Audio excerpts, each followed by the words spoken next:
Dumating na yung order natin from Lazada, 12.12. So, bubuksan na natin yung Lazada. Anyway, shoutout nga pala sa LexPH, no? Ang bilis nung deliver nila. Although, it takes 3 days, 3 or 4 days. 12, 13, 14, 15. It took 4 days to arrive yung shipment natin from Lazada. Okay, so bubuksan na natin yung Tecno Pova Dazzle Black 12 na ito in order sa Lazada. Alright. Check natin, baka batong laman eh, no? Dahan-dahan lang.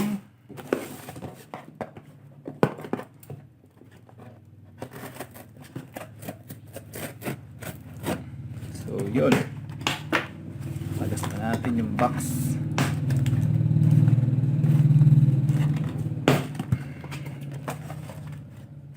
Okay. So, ayun. May bubble wrap siya. Dumating sa atin. May bubble wrap. So, yan. Pova. Wow. So, tanggalin natin yung plastic. So, ganda ng bubble wrapper niya, no? So, talagang protected yung device natin. So, ito na yung Pova natin. Yan. Ka-plastic pa, no? Pova. Alright. Sealed na sealed.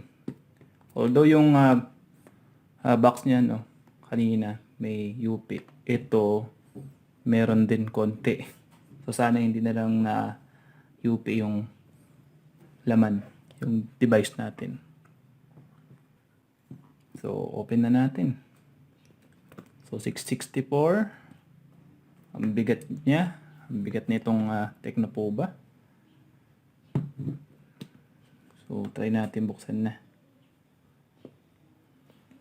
Post ko muna yung video para ma-figure out ko kung paano ko siya bubuksan. So, yun. Ganito lang gagawin ko. Binutas ko lang dito. Tapos, tatanggalin ko na tong plastic wrapper. So, ito na siya. Plastic wrapper. Chenengs. Next, bubuksan na natin yung device natin. Okay.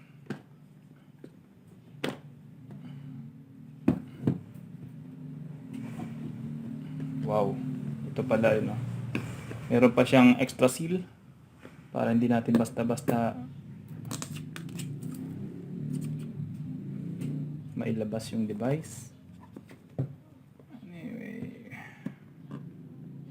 ang ganda ng case, ang kapal. So ito siguro ikakat na lang natin. Yun. So na-break na natin yung seal niya. Open na natin yung device.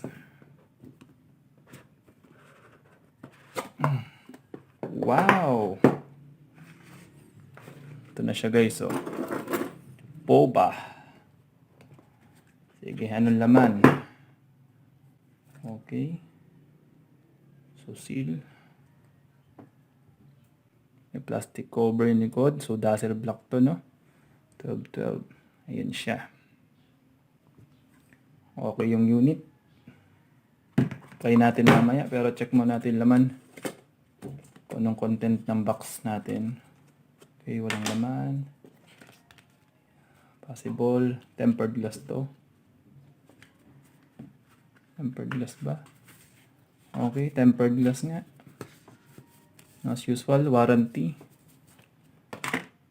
Next. Ayun.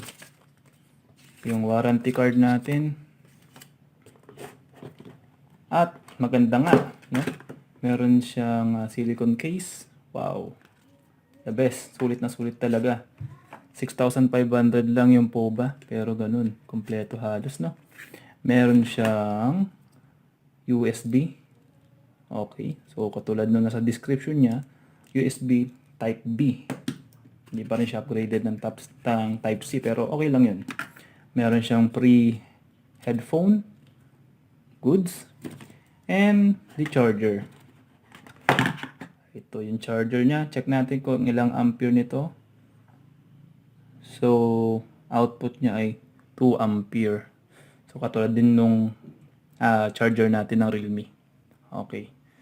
So try na nating tanggalin or try nating open yung Tecno Pova natin, baka sira eh.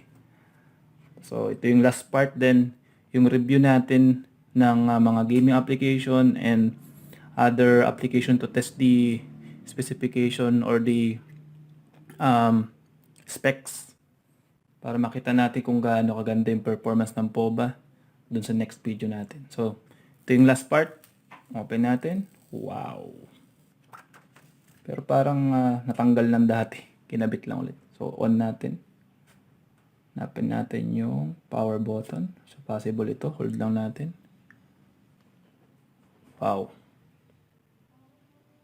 So yan. Ang ginagamit ko dito to record this video, Realme 5 pa. Ito yung phone ko, wala pa atang 1 year to. Pero ito, lumabas na nga yung Tecno Pova. 6GB RAM. Tapos, ayan nga, naka Helio G series siya. So yan, iOS. Ba nakalagay dito sa ano natin? So 64 6GB siya. So start natin. Configure lang natin yung phone natin bago tayo mag-continue. Philippines, next. Okay, skip muna for a while. Wala pa akong ilalagay na SIM dyan. Okay, ito yung mga available network. Skip ko pa rin. And agree. So, yan. Accept lang. Mamaya natin configure lahat para makita na natin yung Pova natin. Long press the power. Ayan. Dami mga ganito. Yung Pova. Wow. Launcher setting your desktop. So, ito na yung Pova natin. Yes! Excited na ako testing dun sa mga kung paano natin set up to. So, ito lang, unboxing lang to, no? So, thank you for watching and see you on our next video.